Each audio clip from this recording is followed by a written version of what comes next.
Competent. Mentor. Hero. Leaders.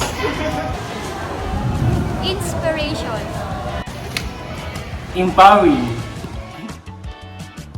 Professionals. Facilitators. Selfless.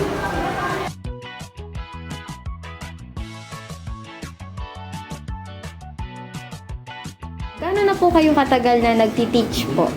35 years in service noong July 13. Wow. Okay, so happy naman ako sa pagiging 35 years ko sa aking serbisyo sa pagtuturo. Ano pong subject po yung tinuturo niya sa kasalukuyan po? Okay, I am handling math subject and prof ed subject. At the moment, I am handling the field study courses for BS Ed format. Bakit po pagtuturo yung pinili niyo pong career? Choice niyo po ba ito or ng parents po ninyo or may nakapag-inspire po sa inyo na teacher o mga kaibigan po? Okay, nung ako'y bata pa, hindi ko pinangarap maging isang guro. Ang pangarap ko, maging isang nurse kasi yung isa kong aunt ay isang magaling na nurse. Kaya, nung minsan, may nabasa akong isang magazine. Alam niyo ba kung anong magazine yon?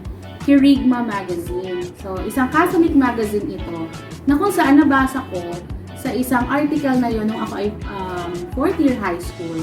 Nabasa ko doon yung kahalagahan ng isang teacher. No? So, magmula doon, na-inspire ako kasi nilagay doon yung mga ano yung nagagawa ng isang guro. So, very inspiring yung magazine na nabasa ko yun. So, magmula noon, naging active ako sa church, no? Naging isang katekista at doon ko nakita na parang masarap pala magturo. Nasa puso ko at kaluluwa ko yata ang pagiging isang guro. ang mother ko is a math teacher din. Yeah, so siya talaga yung inspiration ko.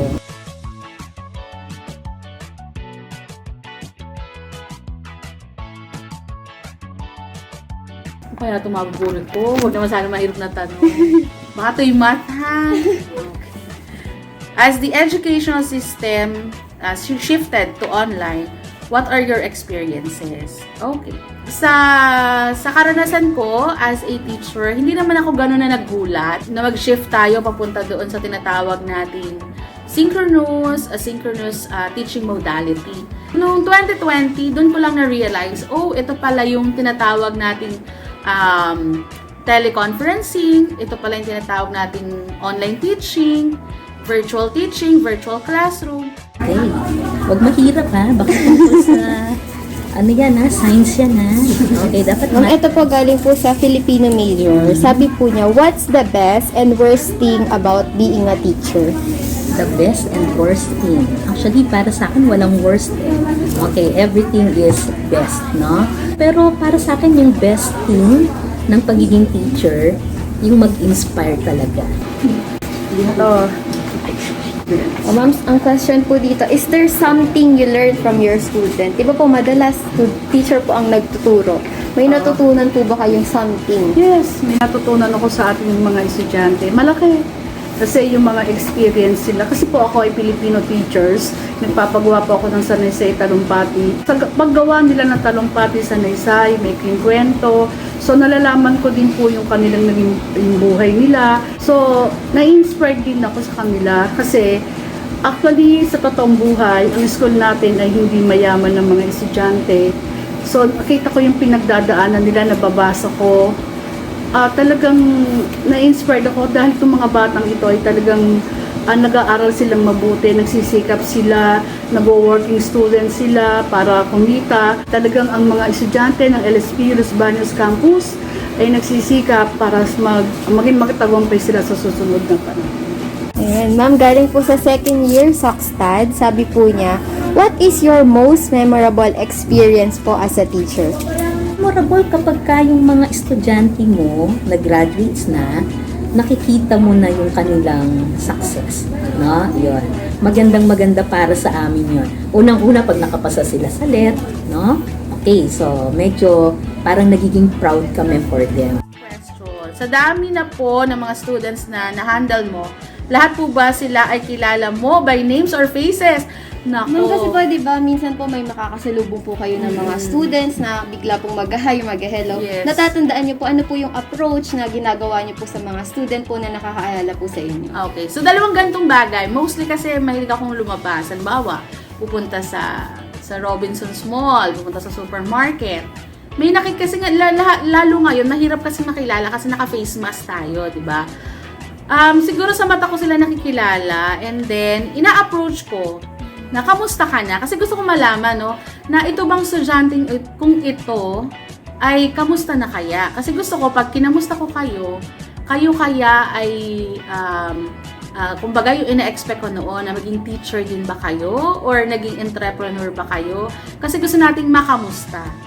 Yun nga lang, minsan, baka naman kayo sa mga nanonood, nakikita nyo rin ako pero hindi ko kayo napapansin. Bakit? Kasi bukod sa naka-face mask, maaring 5 taon na ang lumipas or medyo may mga ano na tayo, diba? May mga changes sa ating facial features, ganyan. Kaya, ang masasabi ko lang, kung nakikita nyo ako, huwag kayong mahiya, say hi. And sa mga ibang estudyante, dapat, at saka sa mga graduates na lalo, na pag nakikita ninyo ang mga naging guro ninyo, huwag kalimutan na kamustahin din sila.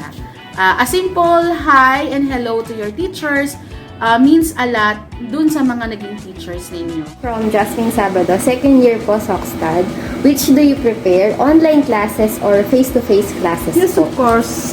Gusto ko ang online, ang face-to-face.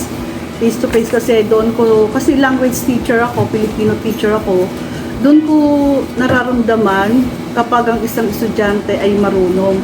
Nakikita ko sa face-to-face kasi sa online, patawarin, hindi ko malaman, hindi ko makilala ang estudyante ko, hindi ko matandaan, hindi ko makita kung sino tunay na magaling sa kanila. Pero sa face-to-face kasi talaga, kita ko kung anong abilidad meron ang bata, kung anong kagalingan, kung ano yung kahinaan nila. Sa kahinaan nila, doon ko pinapasok ang pagiging isang guro na matuto sila. Ang ganda ng tanong na yon, no? Okay, lagi lang matutong lumingon, no, sa pinanggalingan. And then laging matutong magpasalamat sa mga teachers ninyo. Ganun lang, wag maging mapagmataas, no? Tayo mga maging educators. Hindi ko mo nasa top tayo, no? Hindi natin kailangang ipagmalaki. Instead, hintayin natin na yung mga praises ay manggaling sa iba, no? Parang yung sa mga Pilipino, wag magbubuhat ng sariling bangko, no? Okay, gano'n. And then isa pang advice ko is dapat lang maging passionate dun sa gusto ninyong gawin. At dapat alam nyo kung anong responsibilidad ang haharapin ninyo. Okay? Pagka kayo ay nasa field. Okay, mahal ko ang mga teacher, mga estudyante ng CTE. Siyempre, nasa puso ko sila. Ang may advice ko lang, laban lang. Laban lang tayo. Kung ano man ang kahirapan ang nararanasan natin sa panahon sa kasalukuyan, dahil sa nangyayari sa ating kapaligiran, sa nakaraang pandemic, sa ngayon ay nag-a-adjust pa rin tayo. So maraming pagbabago. Pero isa lang masasabi ko sa inyo, laban lang. Dahil ang edukasyon, ang isang malaking sandata siya para sa pag-unlad ng isang tao. Isa lang ang gusto kong ibigay na advice sa mga future teachers. Tandaan ninyo, ang pinili ninyong profession ay sa sinasabi nga it's the noblest profession. Tandaan lagi, it is not in the income, hindi naman natin masabi na pag sinabing guro ay ang laki na sweldo, no? It is not the income, but always look at the outcome. Meaning to say, ang kayamanan ng guro ay ang kanilang mga estudyante at ang mga nagtatapos na mga estudyante at kalaunan ay mga nagiging guro ito. Kasi yun yung napakaganda na nagagawa natin. Sabi nga, ang mga guro ay parang mga tayo yung parang mga nagko-cultivate ng isang halaman. So yung mga estudyante natin ang nagsisilbing halaman na ating kino-cultivate para sila ay mag-propagate And in the next future, sila naman ang gagawa ng napaka-bright future. Happy Teacher's Day from City Student Council!